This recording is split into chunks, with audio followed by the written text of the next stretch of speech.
Bismillahirrahmanirrahim. Assalamu alaikum all of you. How are you all? Good, alhamdulillah. Me also good, alhamdulillah, but not happy as I'm not getting the homeworks done. Beta, complete your work on time, be punctual, submit them on time. Okay, let's move forward. So beta, as in our last two classes we discussed the first two parts of speech, nouns and pronouns. Today we are going to discuss the most important one, verbs, the most important part of a sentence, because no sentence can be formed without a verb. No sentence can exist without a verb. Okay, so what is a verb?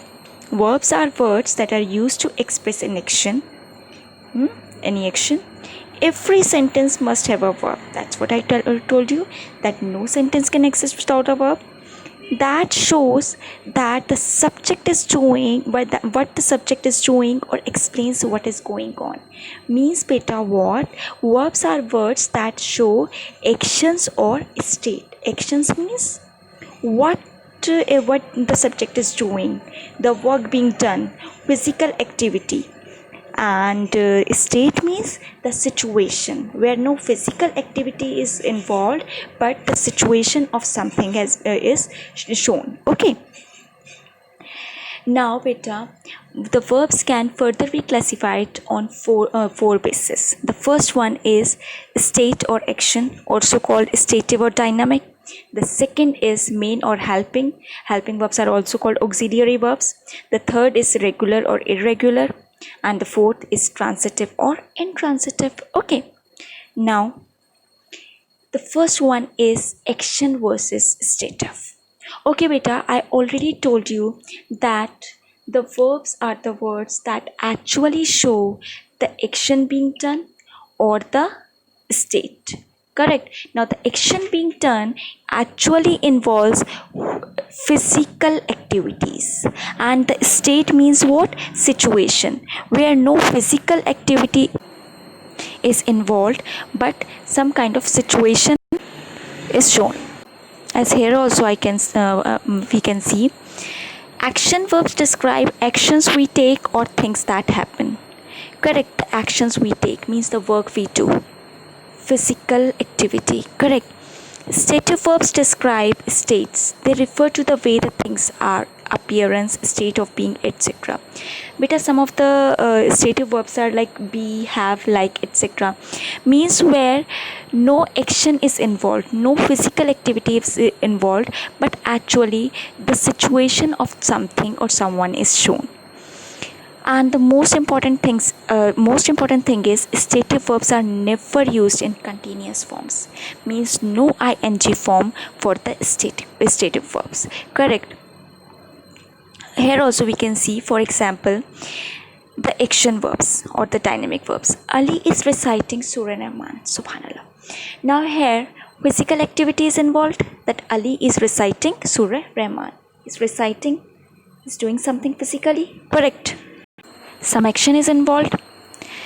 And on the other hand, stative, I have 3 brothers. Now if I have 3 brothers, am I doing something here? Some action is involved? No, not at all. This sentence is just showing a kind of situation of my family, that I have 3 brothers, that's it. So the verbs here are classified on these two bases, either the action verbs or the stative verbs, also called dynamic or stative.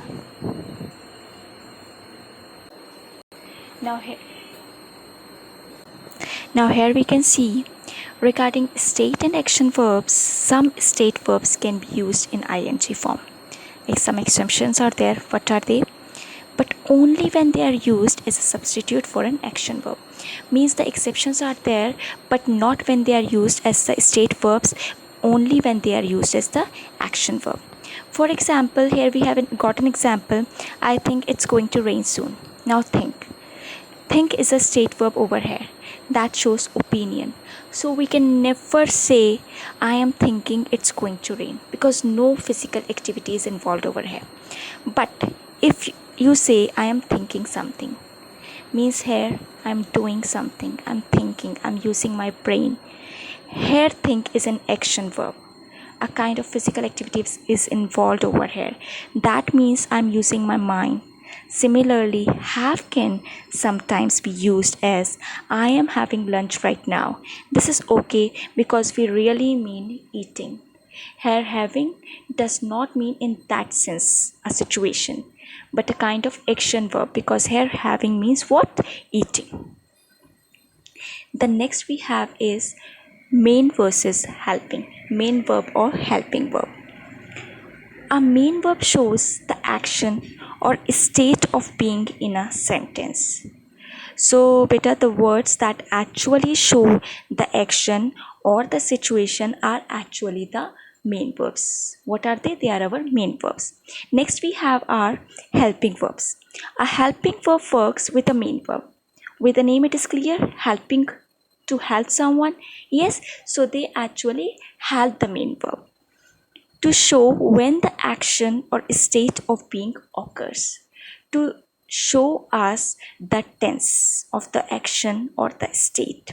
For example, we have Chanda had traveled to Europe with her family. Now here the main verb is the word traveled, because this particular word is showing the action. Yes, Chanda had traveled. Now this word had is the word that is showing the tense, that is showing us the tense, that Chanda traveled in past. So this is the helping verb here. The three ways helping verbs can help. Now helping verbs can actually help us in three ways. In first sentence we say Chanda had traveled to Europe. Here in this sentence, this word had is showing us the tense. Yes, the tense of the sentence, the tense of the action. In the second one, Chanda hadn't traveled to Europe. Now, what we have included over here? We have used the same sentence in the negative form. So this helping verb also helps us in by telling us that whether the sentence is in positive or negative. Here this is showing that Chanda hadn't traveled, means she had not traveled. The third way is had Chanda traveled to Europe? Now this particular word had this helping verb had here is helping us by telling us that whether the sentence is a question or a declarative sentence, means it is whether it is an interrogative or a declarative. Correct? Okay. Let's move forward. Modals.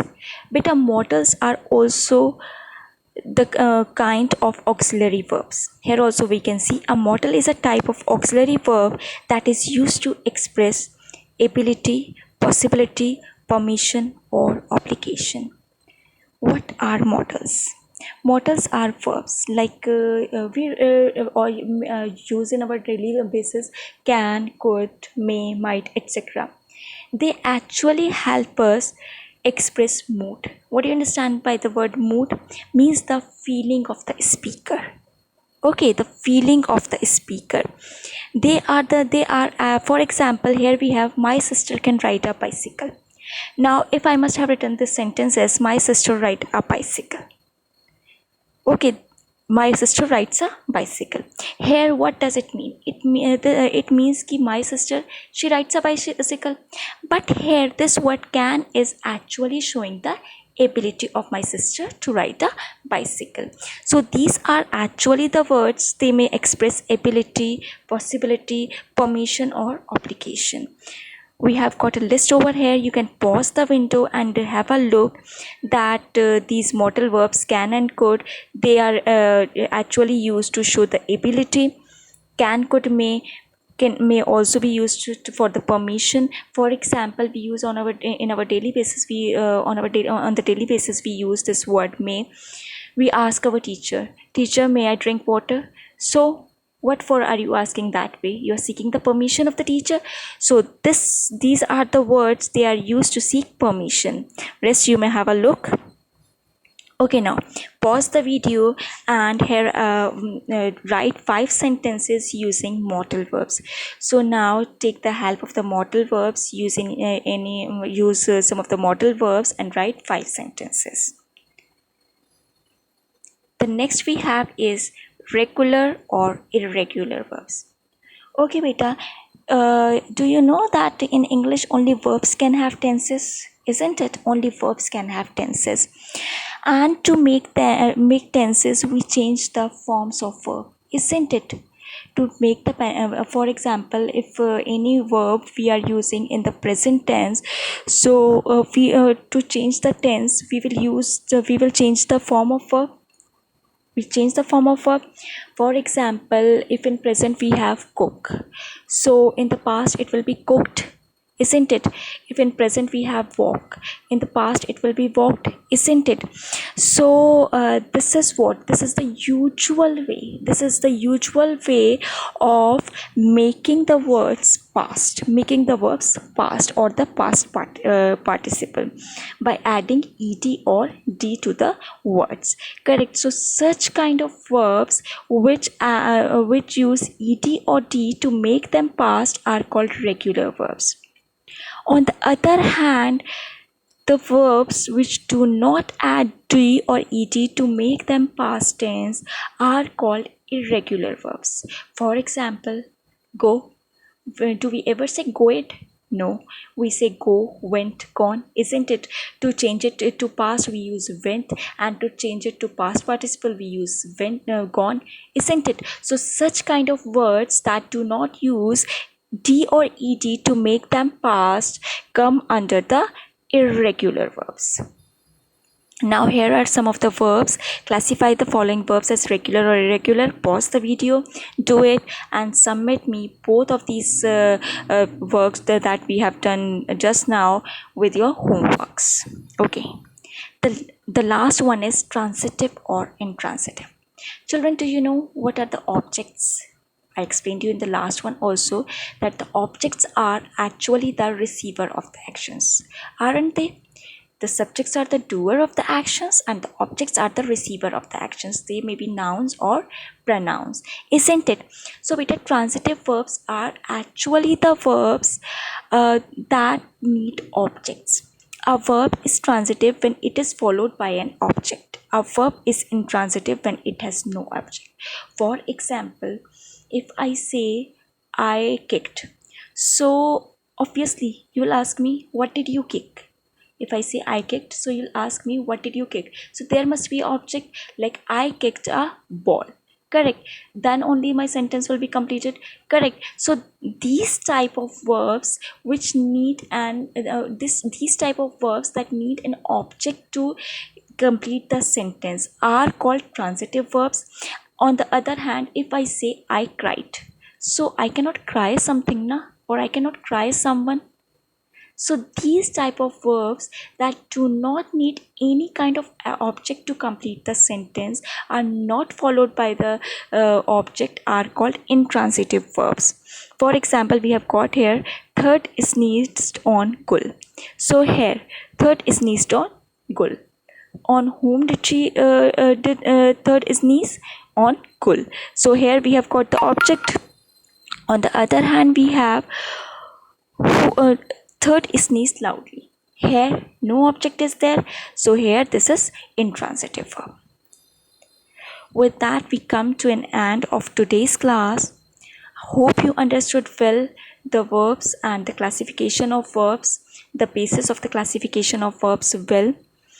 If you have not understood anything, kindly let us know in the comment section. And moreover, complete your work on time, do the homework given, submit the work on time, stay safe, take care, Jazakallah. Let's meet in the next class, inshallah. Allah.